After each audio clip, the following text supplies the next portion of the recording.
So yun guys, papasok na ulit tayo. Holiday ngayon, kaya paldo to.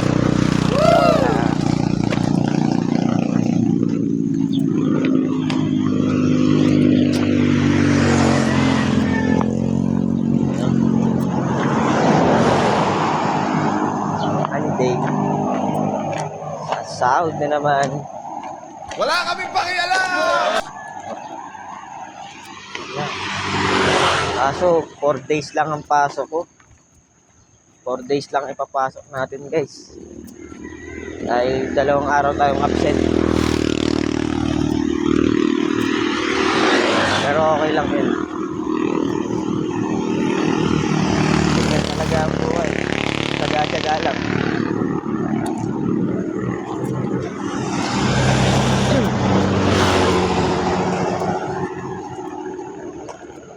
Tiyaga lang kahit mahirap.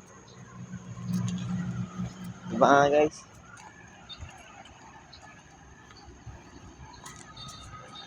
Ganda dito guys.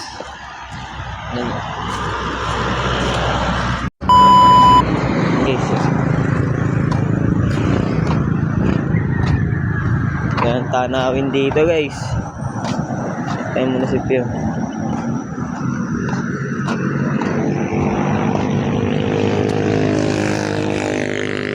Doon nga pala tayo gumagawa sa merong building na yun, no?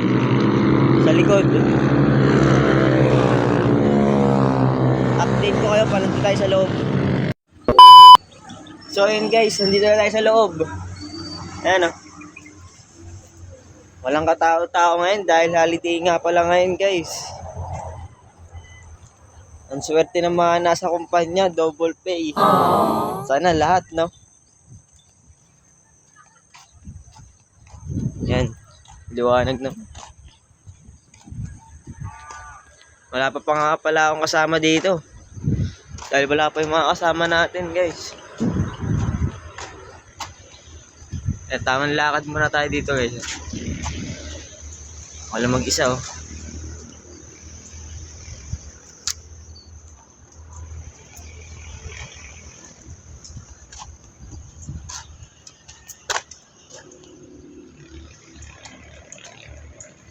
Parang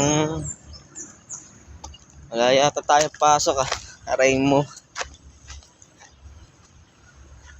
Ang peng mga kasama natin guys. So yun mamaya. Buhos ulit tayo. Siyempre walang kasawaan, buhos tayo. Dahil ganyan talaga eh. Kailangan natin magsumikap kasi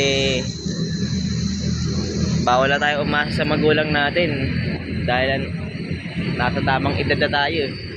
Oh my God! Ayun, kailangan magsumikap para sa pangarap. Kaya hanggang dito na lang muna guys. Mamaya na lang. Peace out.